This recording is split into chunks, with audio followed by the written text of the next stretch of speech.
I am safe. But let's talk about the Queen's Court. Now, first of all, I am a fan of the Queen's Court. I like the synergy between T.S. Madison and Kaya, but of course, we all know that things went down last night. Now, I normally will stay up and watch the Queen's Court, but I have been super busy, super tired, super exhausted, and I went to bed. And it just so happened, I woke up at 12:30 and couldn't go back to bed until about 4:30 in the morning.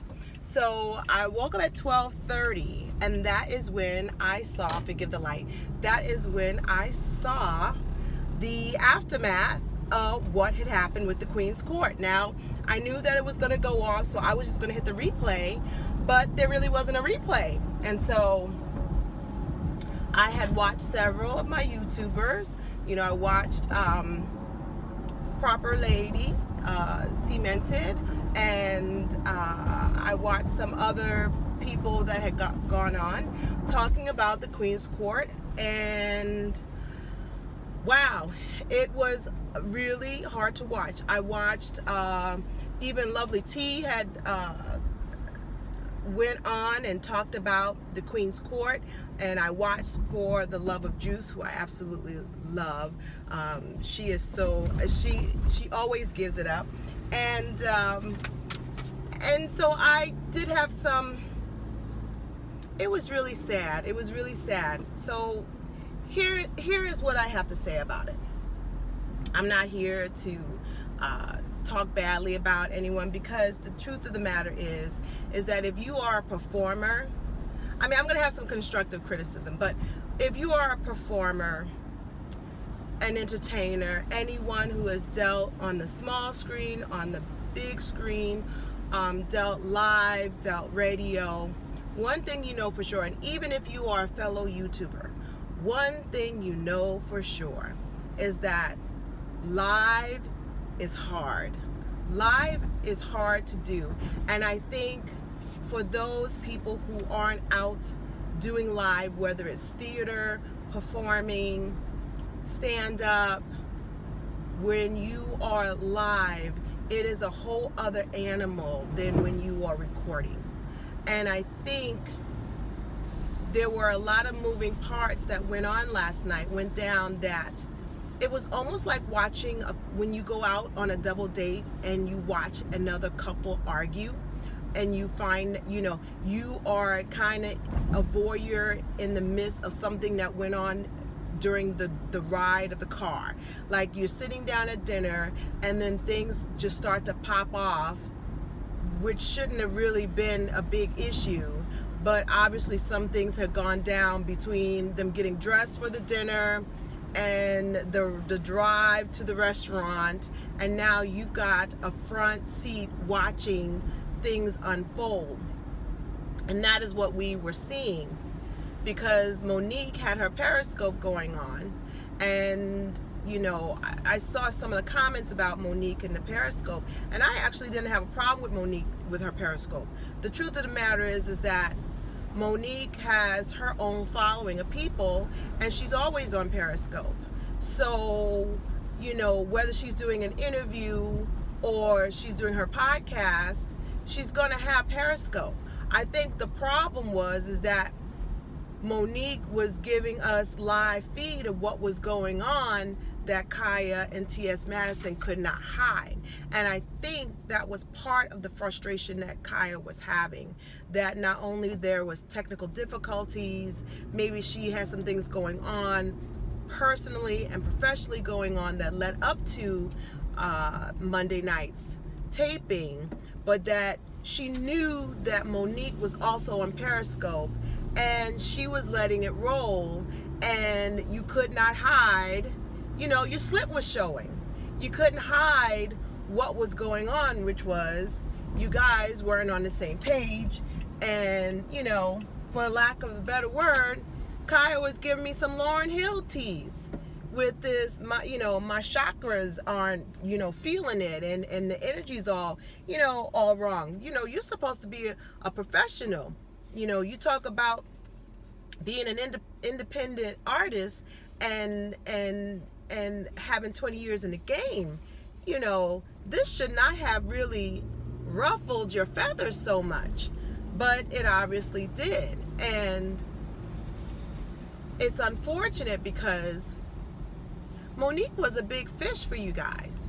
You know, Monique was a big fish as far as a celebrity interview to have. And while she's going on these junkets, you know, talking about what has been going on as far as the Netflix thing and where she feels like she should be paid more, and we all know that she's been going on the circuit about speaking her own truth. You guys were just talking about how you could flip the money, but yet you walk off of your own set. You know, a lot of people viewed that as unprofessional. A lot of people viewed it as, you know, here it is when things start going down, you know, instead of staying in the fight, you just take off. And just like you guys were roasting and reading Mariah and her poor performance because she's been in the game, the same is true for Kaya. I will say that Monique was the VIP because whether anybody wants to like it or not, she is an A-list celebrity. That was a big fish interview that could have gone really well, and she was very gracious. She was very patient. She was very gracious. She was really trying to reel Kaya in. It was painful to hear T.S. Madison beg someone to come back on the set.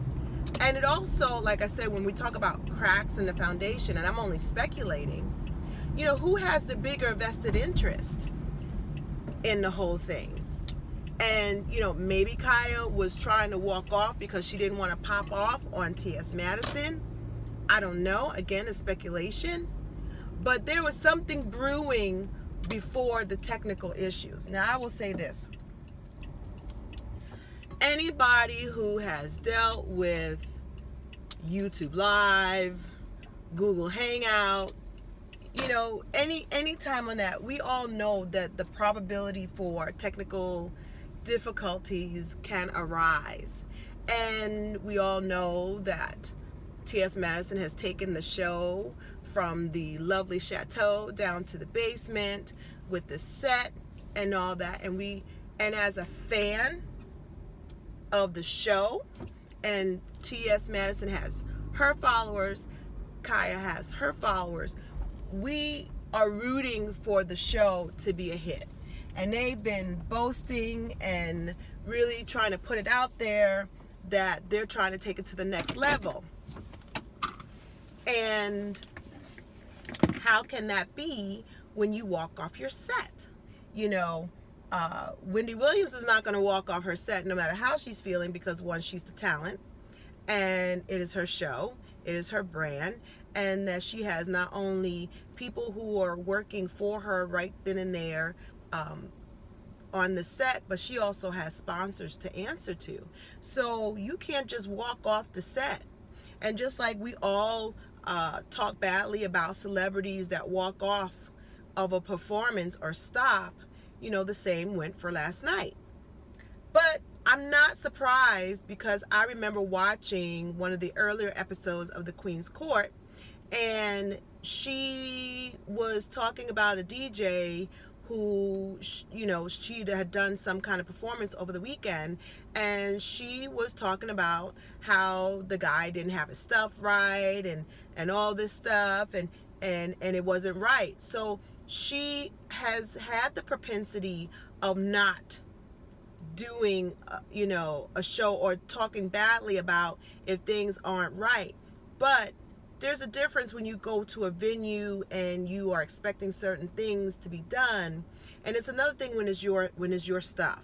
You know, when it's your stuff and you are the co-host, the co-owner of the brand, you have to take the fall for what happens. Now, again, I hate to keep talking about this, but one of the things is that you are always on audition. And if you are really looking to take your platform to another level, you just failed an audition. You failed an audition to potential production studios that would want to pick you up. Okay, you failed that. You failed an audition with any other celebrity that would want to give you the time. Because again, you know, Monique was extremely gracious. and she says she did 10 hours on a set, and then she's making time for you guys, and you're not even trying to have an interview. T.S. Madison was trying so hard to get the technical stuff up that, truth be told, I think what they should have probably done is to shut it down on Facebook Live, have a call with Monique, say, give us 5 minutes, we're going to take it back up to the chateau, and we're just going to have a phone interview. And the problem is that if you're not used to doing things live, one of the things you know is that you come prepared, you have your format, you come prepared, and then sometimes you got to then take that, ball it up, and throw it away because the things that you had planned fail. And I would have thought that Kaya could have held it down because she is a live performer. It seemed very, she did not resemble someone who's been in the game for 20 years, because anybody who's performed live knows that things happen, things cop out. I mean, shoot, everybody was dogging Mariah when she was acting up with the New Year's Eve show the year before last, and then they had put a clip on Stephanie Mills, and Stephanie Mills was performing live and the mic was going out, and she still came on with the show. See, this is what a consummate performer does. And I understand and I can appreciate the emotionality of you having a vested interest in your show, and you don't want it to fail, and you're working at being perfect, but nothing's perfect. And sometimes in your imperfections, this is where people will want to have a vested interest to continue to tune in to see how you handle. Because if you can't handle the small technicalities on the small platform as Facebook Live and YouTube Live, no one is going to put their money down. You're crying about the $2,000 and that you was working on this, a few days by yourself. What about a large production company that's spending time and spending money for you? That's the problem. And then there's the cracks in the foundation, where I was saying that, Kaya's slip was showing, is the fact that I know that there has been buzz and there's been like off comments about, whose show is it? And again, Monique having her Periscope running was kind of showing that Madison seems to have more of a vested interest by way of finances, because we don't know if Kaya's put up her money. We just know what we heard, that she put down money to really try to make this work. And Kaya didn't say either way. She might have put up her money or not. And that, of course, that Kaya just showed up and was ready to do the show, and the technical difficulties, she wasn't ready to do the show. So obviously they're really running it as a shoestring production, and there's nothing wrong with that. Look at me, I'm here on YouTube in my car, doing video on my phone. It's a shoestring budget, but with that you have to make it work. And the fact that you have fans that are wanting you guys to win last night showed that maybe the two of them do not have the same vision or the same, vested interest. Now, what will really be interesting is to see how they recover, and moving forward, what are they going to do?